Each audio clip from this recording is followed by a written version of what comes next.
Dear friends, कैसे हैं आप सब। उम्मीद करती हूँ कि आप लोग बहुत अच्छे होंगे और साथ ही ये उम्मीद भी करती हूँ कि मेरा ये वीडियो सब्सक्राइबर्स की संख्या भी बढ़ाएगा और वॉच आवर्स भी बढ़ाएगा।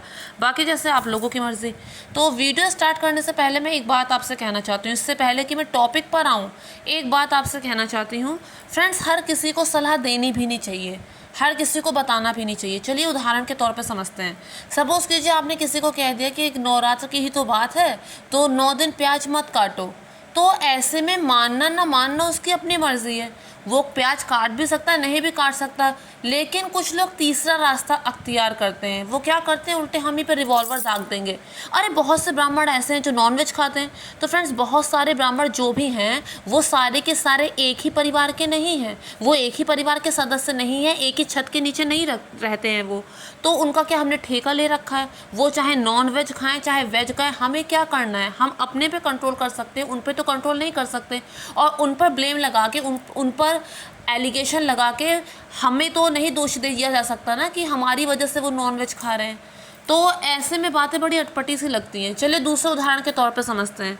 फ्रेंड्स, सपोज़ कीजिए किसी को सब कुछ पता है, बहुत ज्ञानी है, लेकिन फिर भी कुछ ना कुछ ऐसी चीज़ें निकल जाएंगी जिसके बारे में उसे नहीं पता होगा। इतनी बड़ी दुनिया है, ज्ञान अनंत है, कभी ख़त्म ही नहीं होता। तो कैसे उम्मीद की जा सकती है कि एक इंसान को सब कुछ पता हो।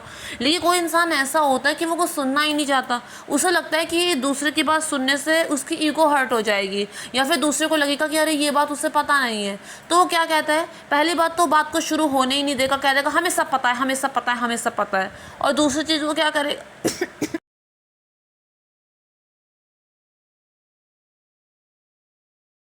और दूसरी चीज़ वो क्या करेगा, जिस चीज़ में वो एकदम ही नीलबटा सन्नाटा होगा उसमें वो कह देगा ऐसा कुछ नहीं होता है, जबकि ऐसा होता है, तुम्हें नहीं पता, वो अलग चीज़ है। फ्रेंड्स, जैसे सपोज़ कीजिए किसी से कहा जाए कि गर्म बर्तन पत्थर पे मत रखो, दोष होता है। अब इस पर वो रिवॉल्वर दाग देगा, ऐसा कुछ नहीं होता। अरे तुझे नहीं मानना तो तू मत मान, लेकिन कम से कम ये तो मत बोल कि ऐसा कुछ नहीं होता। तो मैं वही बात बता रही हूँ कि हर किसी को बताने लायक भी नहीं है आज के समय में। जो पूछे उसी को बताओ, और साथ में उससे ये भी कह दो कि अगर तुम्हें मानना है तो हमसे पूछो। कहने का मतलब है, एक और उदाहरण आपको बताती हूँ। फ्रेंड्स, हमने व्रत कब रखा होगा, कैसे हमने व्रत शुरू किया होगा, कब हमने पहला व्रत रखा होगा? हमने ज़रूर किसी न किसी को करते हुए देखा होगा, हमने उससे पूछा होगा, हमारा इंटरेस्ट जागा होगा, कुछ सोचकर हमने व्रत रखा होगा। इसी तरह हमने व्रत रखा है ना।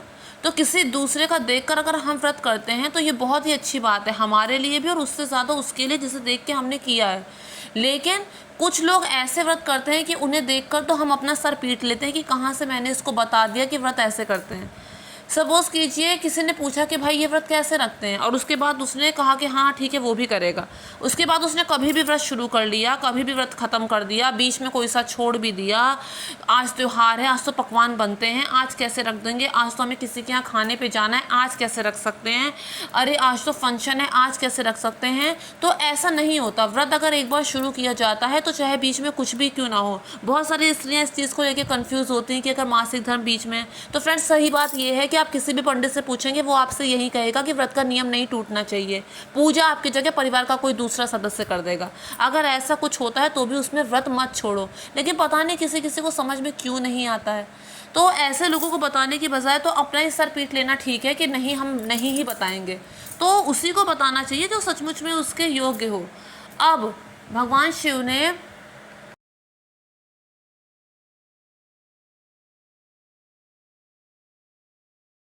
अमरनाथ में पार्वती जी को ज्ञान दिया, पार्वती जी को उपदेश दिया। उन्होंने पार्वती जी को ही क्यों दिया? क्योंकि उन्हें पता था कि वो इस योग्य हैं, वो इस चीज़ के योग्य हैं, इसलिए उन्हीं को दिया। टीचर भी उन्हीं स्टूडेंट को पढ़ाना चाहता है जो सचमुच में पढ़ना चाहते हैं, जो उसके काबिल होता है। बेकार में वो अपना गला नहीं ख़राब करेगा। तो अब हम अपने टॉपिक पर आगे आते हैं और अपने टॉपिक पर आगे बढ़ते हैं। सावन का महीना भगवान शिव को बहुत प्रिय होता है। कहते हैं जो सावन का जो समय होता है, जो सावन के जो समय चल रहा होता है, उस समय पे जो सत्ता होती है वो भगवान शिव के हाथ में होती है। इस विश्व को चलाने की सत्ता भगवान शिव के हाथ। भगवान शिव के बारे में एक बात और कही जाती है कि वो बहुत जल्दी प्रसन्न हो जाते हैं और जो उनसे मांगो उसे दे देते हैं। ऐसे ही कुछ हुआ था भस्मासुर के साथ। उसने एक बार कहा और उन्होंने वरदान दे दिया कि जिसके सर पर भी हाथ रखोगे वो भस्म हो जाएगा। और उसके बाद उसने इसी का इसी का डिसएडवांटेज उठाया कि वो भगवान शिव के पीछे ही दौड़ने लगा। तो जैसा कि मैंने आपको बताया कि जो भगवान शिव होते हैं बहुत जल्दी प्रसन्न हो जाते हैं। उन्हें खुश करने के लिए अगर आप एक लोटा जल भी चढ़ा लेंगे तो वो प्रसन्न हो जाएंगे, लेकिन उनको खुश करने के लिए लोग और चीज़ें भी करते हैं। कच्चा दूध चढ़ाते हैं, भांग धतूरा चढ़ाते हैं, बेर चढ़ाते हैं, बेलपत्र चढ़ाते हैं, भस्म आदि चढ़ाते हैं उन्हें खुश करने के लिए, कुछ अपने मन में सोचकर। तो ये जो सावन का समय होता है, इस समय लोग सोमवार का व्रत भी करते हैं। और इस बार जो सावन जो है वो 22 जुलाई से शुरू होकर 19 अगस्त पे ख़त्म हो रहा है और 5 सोमवार पड़ रहे हैं। तो ऐसा कहा जाता है कि इस बार जो है सोमवार, वो सावन के जो सोमवार है वो अत्यंत शुभ है। जो सावन का जो पूजा पाठ का जो समय है वो अत्यंत शुभ है और सर्वार्थ सिद्धि मुहूर्त है, जो चाहे इसे कर सकता है। तो सावन में जो व्रत रखना है हर इंसान उसे कर सकता है। और दूसरी चीज़ जो हमें अपने जहन में रखनी वो ये कि व्रत का कोई बहुत कड़ा या फिर सदा सदाया नियम नहीं होता। व्रत या पूजा पाठ का कोई बहुत कड़ा या बहुत ही सदा सदाया नियम नहीं होता कि हमें ऐसे करना है, ऐसे अगर 20 हो जाएगा तो कुछ गलत हो जाएगा, तो ऐसा नहीं होता। भगवान श्रद्धा और विश्वास देखते हैं। भगवान देखते हैं कि सामने वाला इंसान कितना मन का साफ है। भगवान ये देखते हैं कि सामने वाले इंसान के कर्म कैसे हैं, किसी का दिल तो नहीं दुखाता है, किसी को तकलीफ़ तो नहीं देता है, उसकी वजह से किसी की आंखों में आंसू तो नहीं है। भगवान ये सब देखते हैं। इसके अलावा अगर मैं आपको उदाहरण के तौर पे बताऊं तो हम समझ सकते हैं कि जो ध्रुव थे 4.5 साल की तो इनकी उम्र थी, कितना नियम कानून उन्हें पता होगा पूजा पाठ के बारे में, लेकिन फिर भी उन्होंने भगवान विष्णु को न केवल पाया बल्कि हमेशा के लिए आज भी वो हैं। ध्रुव तारा, ध्रुव लोक उसी का तो प्रतीक है। इसके अलावा प्रहलाद को भी आप जानते होंगे कि कितनी कम उम्र थी उनकी और उस कम उम्र में कौन से कड़े नियम का उन्हें पता होगा, लेकिन जितना भी था उन्हें पता, जो भी श्रद्धा विश्वास से उन्होंने भगवान को पुकारा तो भगवान उनकी मदद के लिए आए। तो व्रत का कोई सदा सधाया या कड़ा नियम नहीं होता, जिसे जो चाहे कर सकते हैं। हाँ, करने वाले अगर उसे और अच्छे से करना चाहें, बहुत ही गहराई से करना चाहें तो वो किसी पंडित से भी सलाह कर सकते हैं, लेकिन आज के टाइम पे इतना समय लोगों के पास नहीं होता कि वो बहुत ज़्यादा किसी चीज़ में या तामझाम में पड़े। तो आराम से बिना किसी झंझट के कोई भी व्रत पूजा उपासना की जा सकती है। फ्रेंड्स, कहते हैं कि सावन में हर तरफ हरियाली होती है, तो इस समय हरे रंग के जो कपड़े होते हैं उन्हें पहनना बहुत अच्छा माना जाता है। हरी रंग की चूड़ियाँ जो होती हैं उन्हें पहनने से सौभाग्य आता है। इसके अलावा जो सावन का महीना होता है वो होता ही लेडीज़ का है। कई जगह तो इसके फंक्शंस भी होते हैं, झूले जाते हैं और हरियाली तीज वगैरह जो भी त्यौहार है, रक्षाबंधन, वो सब इसी सावन माह में ही तो आते हैं। फ्रेंड्स, जितने भी व्रत पूजा, खास दिन, उपासना, ये सब जो कुछ भी होता है वो सिर्फ इसलिए होता है कि इंसान हौसला बनाए रखे, इंसान उम्मीद न छोड़े। जिस भी रास्ते पे वो चल रहा है वो पूरी निष्ठा से अपने उस रास्ते पे चले और चिंता मुक्त होके अपना जीवन यापन करे। ये सब व्रत पूजा उपासना इसीलिए होते हैं।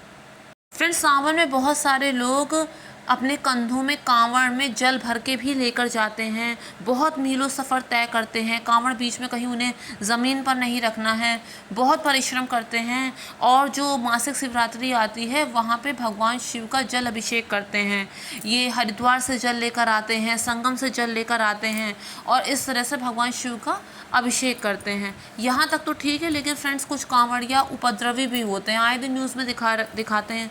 तो इस तरह की चीज़ को कोई पसंद नहीं करेगा, भगवान भी नहीं पसंद करेंगे अगर इस तरह से वो किसी दूसरे को हर्ट करें। तो अगर व्रत कर रहे हैं, सोमवार का अगर व्रत कर रहे हैं सावन में, तो फ्रेंड्स एक बात तो हमें ये जहन में रखनी चाहिए कि व्रत का मतलब फलाहार खाना नहीं होता कि थोड़ी थोड़ी देर में अगर आप तरह तरह के पकवान बना रहे हैं तो उससे कोई फ़ायदा नहीं है। थोड़ा सा फल खा लिया, थोड़ा सा दूध पी लिया और ज़्यादा से ज़्यादा समय पूजा पाठ में लगाया, वही व्रत सच्चा होता है। ऐसा भी कहा जाता है कि व्रत के दिन अपने मुंह से अपशब्द निकालने से बचना चाहिए। व्रत के दिन अपने मन को शांत रखना चाहिए, चित्त को एकाग्र रखना चाहिए, अपनी तरफ से ऐसा करने का पूरा प्रयास करना चाहिए और कोई भी बुरी भावना, किसी की भी बुराई भलाई व्रत वाले दिन नहीं करनी चाहिए। लेकिन कुछ लोग मानते ही नहीं हैं। फ्रेंड्स, एक बात और है, हम जैसे व्रत कर रहे हैं हमारी मर्ज़ी, दूसरा कैसे व्रत कर रहा है ये उसकी मर्ज़ी। तो दूसरे के व्रत में टांग नहीं ज़्यादा अड़ानी चाहिए। कुछ औरतें इस चक्कर में बहुत रहती हैं, उनसे खुद तो कुछ होता नहीं है और दूसरे के पीछे हाथ धो के पड़ी रहती हैं कि नहीं ऐसे नहीं ऐसे, हमने नहीं किया। तुमने चाहे जो किया हो, दूसरे ने ठेका तो नहीं ले रखा। तो फ्रेंड्स, ये कुछ बातें थी जो मैंने आपको बताई हैं। मुझे उम्मीद करती हूँ कि आप लोगों को मेरा ये वीडियो इन्फॉर्मेटिव भी लगा होगा और आपको एंटरटेनिंग भी लगा होगा। और अगर पसंद आया तो मेरे चैनल को सब्सक्राइब, वीडियो को लाइक और शेयर ज़रूर कीजिएगा। Thank you friends, thank you so much.